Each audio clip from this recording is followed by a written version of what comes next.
ለሳቸው ተራራ የተንቀጠቀጠላቸው ሰው ናቸው ነብዩ ሰለላሁ ዐለይሂ ወሰለም ይህ ታሪክ አቡበክር ሲዲቅ ረዲየላሁ ዐንሁ ዑመር ብን ኸጣብ ረዲየላሁ ዐንሁ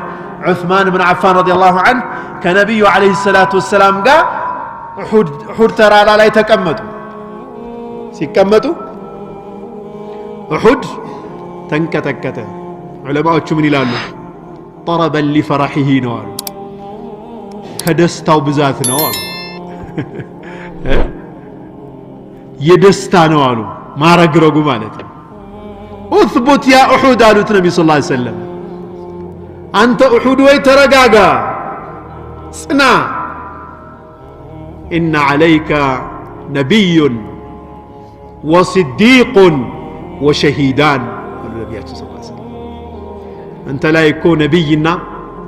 ሲዲቅ አቡበክር ሲዲቅ እና ሁለቱ ሸሂዶች አንተ ላይ አሉ ያሉት ማለት ነው